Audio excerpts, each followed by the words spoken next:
Lokasi dan sumber sejarah. Demak 1500 sampai 1558 yang berlokasi di Demak, Jawa Tengah adalah kesultanan Islam pertama dan tersebar di pantai utara Jawa. Sebelum menjadi Kesultanan Demak merupakan kadipaten dari Kerajaan Majapahit dengan Raden Patah sebagai adipatinya sejak 1478. Raden Patah jugalah perintis sekaligus peletak dasar kesultanan ini sejak tahun 1478. Kesultanan ini merupakan pelopor penyebaran agama Islam di Jawa pada khususnya dan Nusantara pada umumnya. Kesultanan Demak tidak berumur panjang karena adanya perebutan kekuasaan di antara kerabat Majapahit. Kondisi sosial politik kesultanan. Pendiri kesultanan ini adalah Raden Patah, memerintah 1500 sampai 1518. Putra Kertabumi, Brawijaya Spapime, dari perkawinannya dengan Putri Campa menurut Babat Tanah Jawi. Perkawinan antara Kertabumi dan Putri Campa ditentang kalangan istana.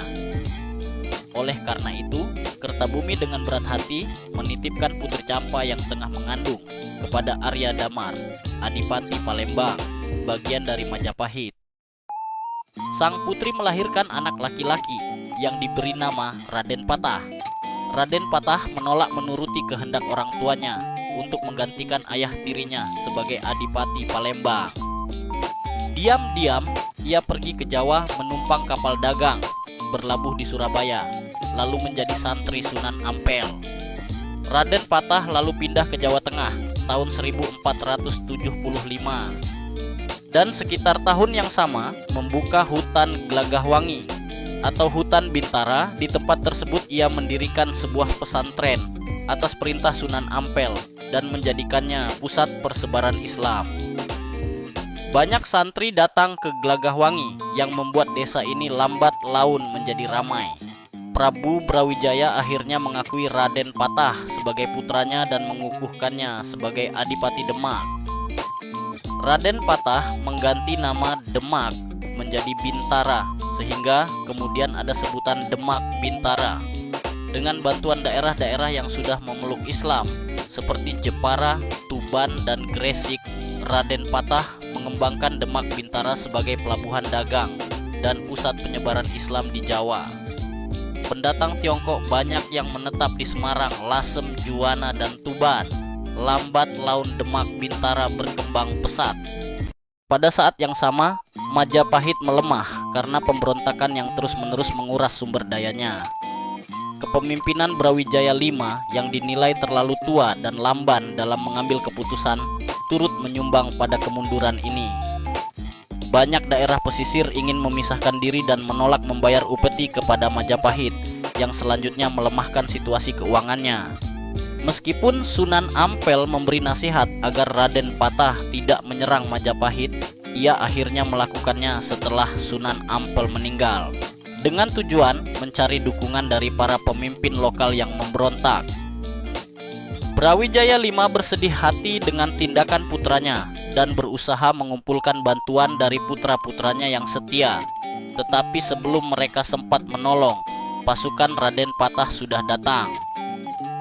Dengan pasukan 30.000 orang melawan pasukan Majapahit yang hanya 3.000 orang, pertahanan mereka runtuh yang menyebabkan Brawijaya V tewas dalam pelarian dan berakhirnya Majapahit. Usaha Raden Patah mengembangkan. Demak dibantu menantunya Pati Unus yang saat itu menjam Adipati Jepara ketika Malaka dikuasai bangsa Portugis. Ia mengutus Pati Unus menyerang Malaka pada tahun 1513. Selain sebagai wujud solidaritas terhadap sesama kesultanan Islam, serangan itu juga dilakukan untuk membendung invasi bangsa Portugis atas Jawa. Pati Unus dijuluki Pangeran Sabrang karena pernah menyeberangi Laut Jawa menuju Malaka untuk melawan bangsa Portugis. Demak sekali lagi menyerang Portugis. Di Malaka, kali ini di bawah pimpinan Raden, Patah sendiri Raden. Patah pun tewas. Oleh karena itu, Raja Sunda Sri Baduga meminta bantuan Portugis di Malaka. Caranya diplomatis, yakni menjalin kerja sama perdagangan dengan bangsa Portugis dan memberi izin kepada Portugis untuk membangun benteng di Sunda Kelapa. Sebagai bagian dari konsesi kepada Portugis tersebut, Pajajaran berkomitmen menyediakan 1000 karung 160 bahar per tahun. Portugis juga secara simbolis bersedia melindungi Pajajaran dari ancaman musuh-musuhnya. Meski demikian, bangsa Portugis gagal memenuhi janjinya untuk kembali ke Sunda Kelapa pada tahun berikutnya untuk membangun benteng karena ada masalah di koloninya di Goa India. Selanjutnya, setelah menyadari penguasaan Sunda Kelapa sudah berganti, pada tahun 1527 Demak mengirim ekspedisi Portugis untuk membangun benteng di Sunda Kelapa. Demak terus memukul mundur bangsa Portugis, tepatnya pada tanggal 22 Juni tahun 1527.